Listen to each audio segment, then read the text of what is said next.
Saturday, October 7th, 2023. A rare weekend posting because we had a bit of a busy week. We're all caught up on The View, so we'll just have, a sort of second half of the week wrap up, catch up. Obviously, the big news of the week, former Speaker of the House, Kevin McCarthy, was ousted from his job as Speaker by Matt fucking Gaetz. Not yet convicted pedophile, Matt Gaetz. So, and I just knew the framing of this was going to be Democrats fail to save McCarthy. It's like, it's not the Democrats' job to save McCarthy. They didn't vote for him to begin with, ever. It's the majority in the House usually picking their own leader, and they failed. And Whoopi is 100% correct. He set this up for himself to be ousted by giving in so much to those fucking hardliners, the little maggots in the Republican I don't know, a conference, caucus, whatever. The maggot Republicans. So it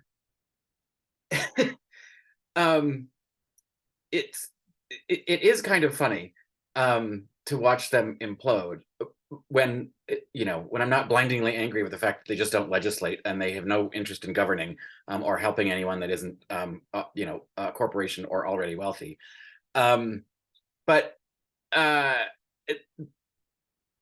was talk that the Democrats could work with him and say, if you're going to give, Ukraine aid or concessions to something or whatever they were going to ask for, but that doesn't make any sense whatsoever. And you can't do it on a promise. You'd have to actually pass the bill, and he's not going to do that because he doesn't have any time because he's getting ousted. So that was the right call, just to let the Republicans vote their own out. And the 8 of them that wanted him. Now there's talk that he might actually resign from the House, which is an interesting dilemma or interesting development. But so now we've got a new race for Speaker, and it didn't go so well the last time. But the 2 leading candidates for Speaker seem to be Steve Scalise, who is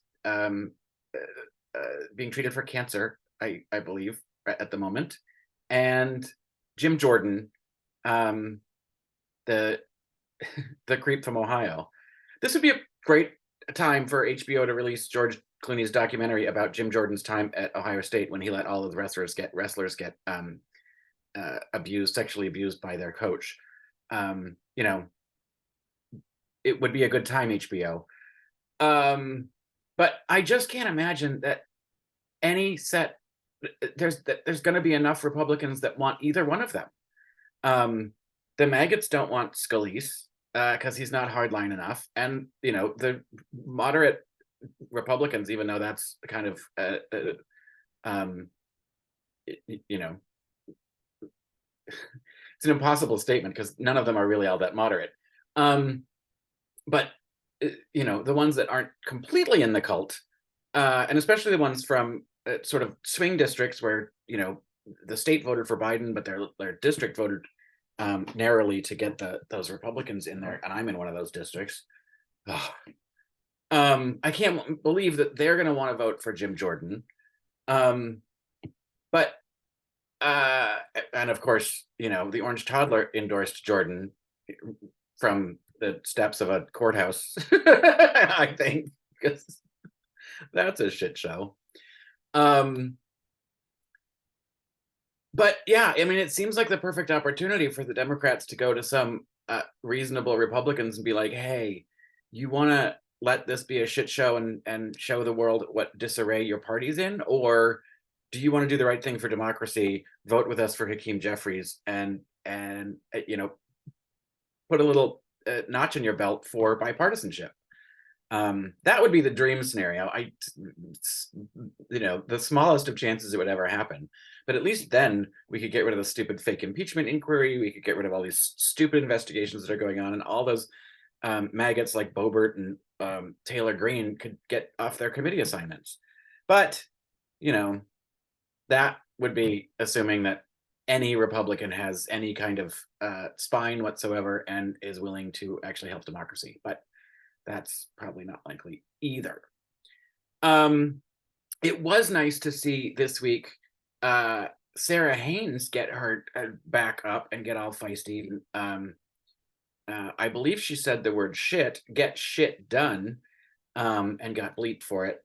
But to get her all feisty, to be like, hey, you guys actually have a job to do. All of this posturing and bullshit politicking is not helping anybody. And now the Republicans are so mad at Gaetz, it's already starting. All those stories about him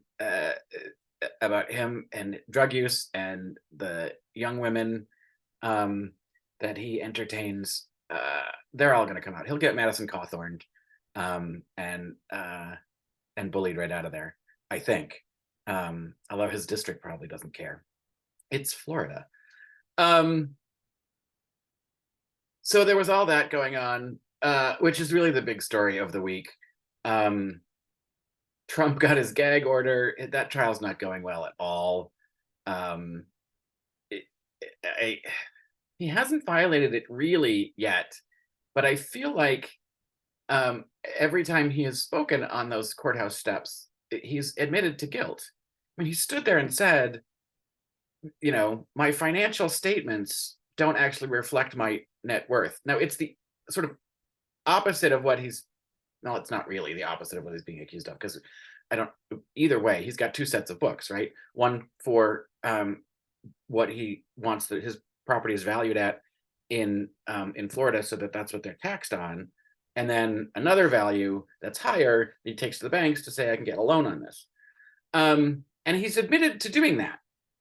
Not in that way. He's just saying he took to the banks a lower number, which is a flat out lie.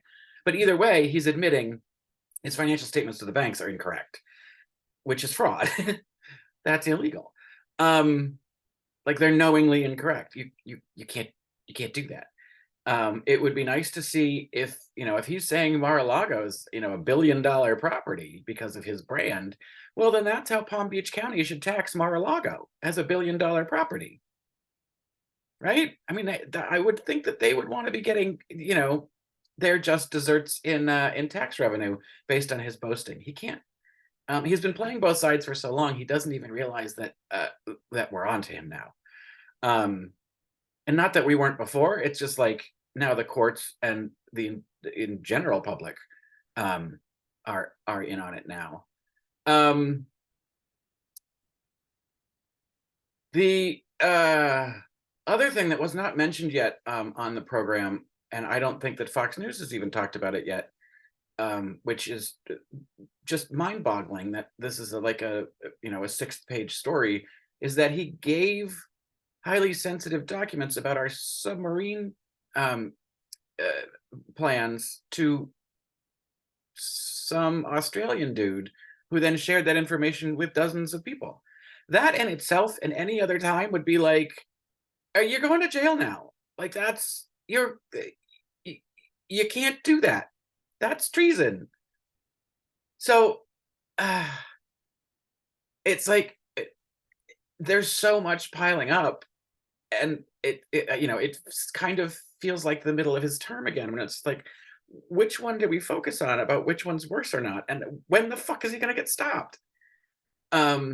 Anyway, so that's all frustrating. And then we ended the week on The View with Anne Hathaway. What disingenuous, out of touch, entitled, Weasley, gross, just so ingratiating and full of herself. And did I talk too much? I've tried with her, but it's things like that. It's like, you just seem so self-involved. So that's annoying. And I'm not going to go see her movie. I love Peter Dinklage, although he seems like an asshole too. But that little clip that they showed, where she treated him like a child, was very condescending.